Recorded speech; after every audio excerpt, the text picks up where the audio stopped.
Dubai சுற்றுலாக்கு காஸ்ட்லின்னு தெரிஞ்சும் நான் ஏன் என்னோட முதல் சர்வதேச பயணத்தை இங்க தொடங்கினேன், அதுவும் என் அப்பா அம்மாவோட அப்படிங்கிற கேள்விக்கு பதில் தான் இந்த வீடியோ. என்னோட அப்பா 80, 90, 2000ங்கள்ல பெரும்பாலும் துபாயில தான் வசித்து வேலை பார்த்தாங்க. எங்களோட வாழ்க்கை தரம் இன்னைக்கு இந்த அளவுக்கு வளர்ந்திருக்குன்னா அதுக்கு இந்த அரேபிய மண்ணிற்கும் துபாய்க்கும் பெரும் பங்கு உண்டு. அப்பா வேலை பார்த்த பிரிண்டிங் பிரஸ் அலுவலகங்களுக்கு அம்மாவோட சேர்ந்து போயிட்டு பார்த்துட்டு அப்படியே சுற்றுலாவும் போயிட்டு வரணும்னு தான் இந்த திட்டம். பில்டிங்கை தவிர உள்ள இங்க எல்லாமே மாறிடுச்சு அப்படிங்கிற மாதிரி அப்பா அவங்களோட பழைய நினைவுகளை பகிர்ந்துட்டே இருந்தாங்க. அப்பா பழைய எம்ப்ளாயின்னு தெரிஞ்சனால அப்போ அங்க இருந்த பணியாளர்கள் ஆர்வத்தோடு எங்களுக்கு சுற்றி காமித்தாங்க.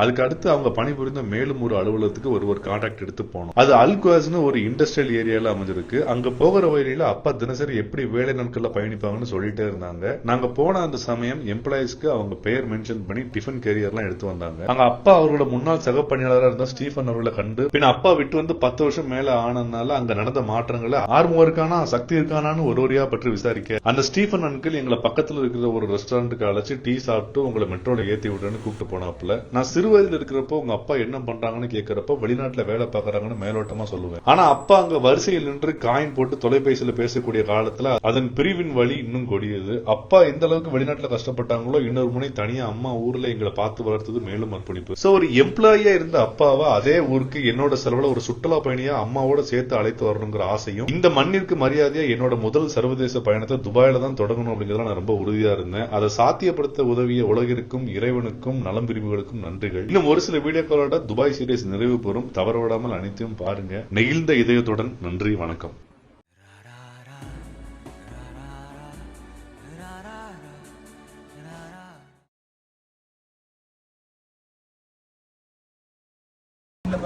ரூபா